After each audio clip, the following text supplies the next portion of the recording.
ভারতের কোনো বন্দরের শুল্ক কেন্দ্রকে অন্য কোনো দেশে পণ্য রপ্তানির জন্য ব্যবহার করতে পারবে না বাংলাদেশ। যে পণ্যগুলি ইতিমধ্যেই ভারতে প্রবেশ করেছে সেগুলিকে অবশ্য এর আওতার বাইরে রাখা হয়েছে। সদ্য এই সিদ্ধান্ত নিয়েছে কেন্দ্রীয় সরকার। একটি বিজ্ঞপ্তি জারি করা হয়েছে। ওই বিজ্ঞপ্তিতে রপ্তানি ক্ষেত্রে বাংলাদেশকে দেওয়া এই সুবিধা প্রত্যাহারের কথা জানানো হয়েছে। এর ফলে ভারতীয় ভূখণ্ডের কোনো বন্দর শুল্ক অফিস ব্যবহার করে তৃতীয় কোনো দেশে পণ্য রপ্তানি করতে পারবে না বাংলাদেশ। 2020 সালের জুন মাস থেকে বাংলাদেশকে এই সুবিধা দিয়ে আসছিল ভারত। মূলত ভুটান, নেপাল, মিয়ানমারে পণ্য রপ্তানির জন্য এই সুবিধা ব্যবহার করত বাংলাদেশ। 8ই এপ্রিলের বিজ্ঞপ্তিতে বলা হয়েছে এই সংক্রান্ত পূর্ববর্তী নির্দেশিকা অবিলম্বে প্রত্যাহার করা হচ্ছে।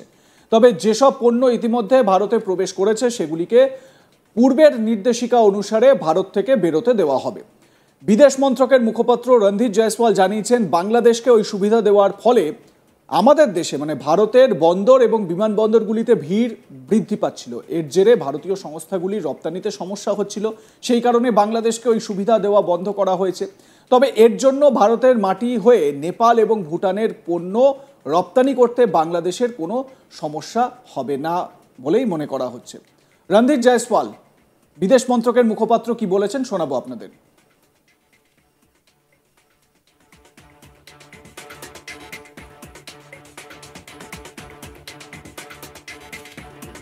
Bangladesh on the transshipment. This was a facility that was extended to Bangladesh in 2020. The transshipment facility extended to Bangladesh had over a period of time resulted in significant congestion at our airports and ports. Logistical delays and higher costs were hindering our own exports and creating backlogs. The facility, therefore, has been withdrawn with effect from 8th April 2025. And let me clarify here, I saw some reports. These measures do not impact Bangladesh's exports to Nepal and Bhutan transiting through India.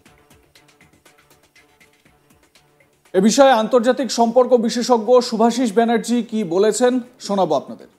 নিউটনের third লটা পলিটিক্সে বারবার করে applied হয়, হ্যাঁ, action and equal and opposite reaction. But second লটা নিউটনের কিন্তু সেটাও কিন্তু খুব তাৎপর্যপূর্ণ। সেটা হচ্ছে ল অফ ইনার্শিয়া। তুমি কোনো জিনিস যদি স্থিরতায় থাকে সেটা স্থিরতায় কন্টিনিউ করবে, কোনো জিনিস যদি মোশনে থাকে সেম মোশনে কন্টিনিউ করবে, unless and until it is being compelled by other force, যদি বল প্রয়োগ না করো। পয়েন্টটা হচ্ছে কি, একটা কন্টিনিউয়েশন চলছিল ডিপ্লোমেসিতে ভারত বাংলাদেশের মধ্যে। ভারত নিজের ম্যাচিওর্ড ডিপ্লোমেসির মাধ্যমে একটু রাশভারী জ্যাঠামশাইয়ের মতো চুপি ছিল, যে করো দুরন্ত হচ্ছে, একটু একটু মাঝে মাঝে চিড়িয়াখানার বাঘের মতো একটু একটু করে মুমফালি ফেকছো, ঠিক আছে, ইট ওয়াজ গোয়িং গুড। আমার এই চিড়িয়াখানা কথাটা শুনে মনে হলো ঈদের মার্কেটে কিন্তু বাংলাদেশের চিড়িয়াখানায় বেশ ভিড় হয়েছিল। হ্যাঁ, আমরা দেখেছিলাম। ওরকমই ভেবেছে, একটা খুব আনন্দের বিষয়। ভারতকে বারবার করে বললে বেশ টিআরপি পাওয়া যায়, বেশ ওয়ার্ল্ড মিডিয়া মার্কেটে বেশ আমাদের নাম ফাম বেরোয়, আর বারবার করে আমাদের প্রধানমন্ত্রীকে বা আমাদের বিদেশ মন্ত্রককে বা আমাদের এন্টায়ার পলিসি মেকিং স্ট্রাকচারকে বারবার কোয়েশ্চেনের মুখে ফেললে বেশ একটা ভ্যালু পাওয়া যায়। এটা করতে করতে করতে করতে ওরা ভুলে গেছে সেকেন্ড ল অফ নিউটন, যেটা ইনার্শিয়াল ল, সেটা হচ্ছে টোকাটা পড়ে গেছে, এবার গতি চেঞ্জ হয়ে গেছে। এই গতিটাকে এবার দেখে সবাই কিন্তু পালাচ্ছে, দু সাইডে পালাচ্ছে। কেন?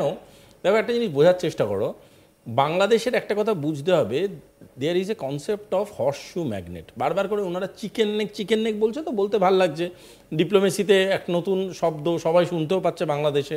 সেখানে একটা জিনিস বুঝতে হবে, there is also a concept of horseshoe magnet. বাংলাদেশকে কিন্তু ভারত এইভাবে হর্সশু ম্যাগনেটে ধরে রেখেছে, একদম পেটের ভেতর 3 দিক থেকে ভারত কিন্তু আছে। সেখানে যখন তুমি বারবার ভারতের একটা অবিচ্ছেদ্য অঙ্গ, ভারতের নিজস্ব অঙ্গ, সেটাতে কিভাবে বাণিজ্য হবে বা সেটাকে ব্যবহার করে কিভাবে এগোবে পিছবে, কিভাবে সেটাকে as a network of trade হিসাবে ইউজ হবে, সেটা ডিসাইড করছে একটা অন্য দেশের অ্যাপয়েন্টেড অ্যাডভাইজার। এবং শুধু ডিসাইড করছে না, সেটার ব্যাপারে মিডিয়া স্টেটমেন্ট দিচ্ছে, সেটার ব্যাপারে বিভিন্ন আদার গভর্নমেন্টসকে ইনক্লুড করে বিভিন্ন রকম মতামত দিচ্ছে। দিস ইজ অ্যাবসলিউটলি হরিবল। এবং এতটাই হরিবল যে সবার কাছে এই জিনিসটার, এই চিঠিটার বার্তার মাধ্যমে ভারত বুঝিয়ে দিল হু স্ট্যান্ডস ওয়্যার।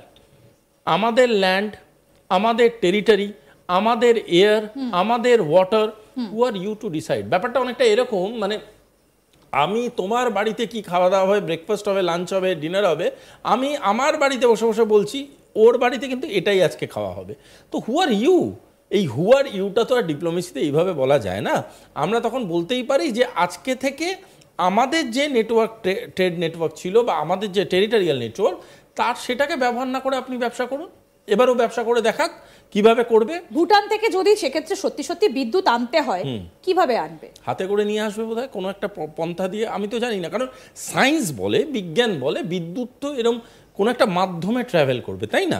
সেটা ট্রাভেল করতে গেলে কোনো একটা টেরিটারির উপর দিয়ে ট্রাভেল করবে। এই কোনো একটা টেরিটারি যদি ভুটান থেকে বাংলাদেশে আসতে হয় সহজ পথে, অবভিয়াসলি তার মাঝখানে আমার ভারতবর্ষ রয়েছে, এবং সেই ভারতবর্ষের উপর দিয়ে যদি না ট্রাভেল করে তাহলে কিভাবে ট্রাভেল করাবে, ঘুরিয়ে পেঁচিয়ে হ্যান ত্যান করে, সেটা তাদের ব্যাপার। আমি তো সব থেকে, তুমি লজিস্টিক্সের কথা বলছিলে, ওটাকে ধরেই বলছি, আমার সব থেকে হাসি পাচ্ছে এটা ভেবে, ওয়্যারিং কস্টেই তো মানে মারাত্মক বেরিয়ে যাবে, বিদ্যুতের থেকে ওয়্যারিং কস্ট। কিন্তু ওয়্যারিংটা করবে কোথা দিয়ে? আকাশপথে? জানি না, সেটা ইউনুস সাহেব জানেন।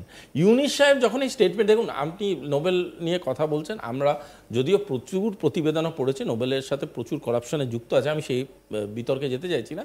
আশা করছি উনি একজন অথেন্টিক নোবেল লরিয়েট, তো সেখানে উনি নিশ্চয়ই জানেন। আমরা উনাকে ভাবছি উনি জানেন না, কিন্তু উনি জানেন। সেটা উনি কিভাবে জানেন বা কি করবেন সেটা উনি এবার করে দেখাক। উনি তো বলেছেন যে ভারতের টেরিটরির মধ্যে দিয়ে নিয়ে যাব, সেটা তো হচ্ছে না। তাহলে এবার উনি করে দেখান কি করে কম খরচও থাকবে, কি করে কনজামশনসও থাকবে, কি করে লজিস্টিক্স কস্টও নিচে রেখে বিজনেস করবে বাংলাদেশ।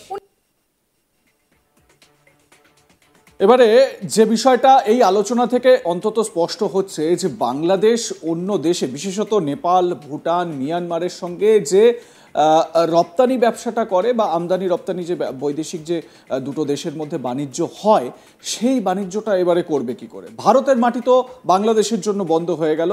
2020 সাল থেকে এই সুবিধা মোদী সরকার দিয়ে আসছিল বাংলাদেশকে।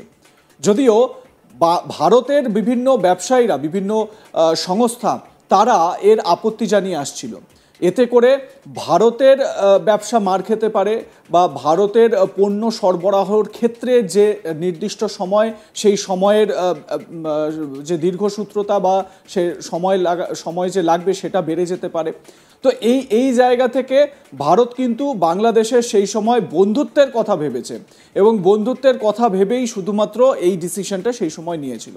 রণধীর জয়সওয়াল এই যে ট্রান্সশিপমেন্টটা বন্ধ করে দেওয়া হচ্ছে, এই বিষয় নিয়ে বক্তব্য বলতে গিয়ে কি বলেছেন শোনাবো রণধীর জয়সওয়ালের বক্তব্য আরও একবার। Bangladesh on the transshipment, this was a facility that was extended to Bangladesh in 2020. The transshipment facility extended to Bangladesh had like, comment, share করতে ভুলবেন না। দেখতে থাকুন আজ তাক বাংলা। সাবস্ক্রাইব করুন আমাদের ইউটিউব চ্যানেলটি, বেল আইকন প্রেস করুন নোটিফিকেশন পেতে।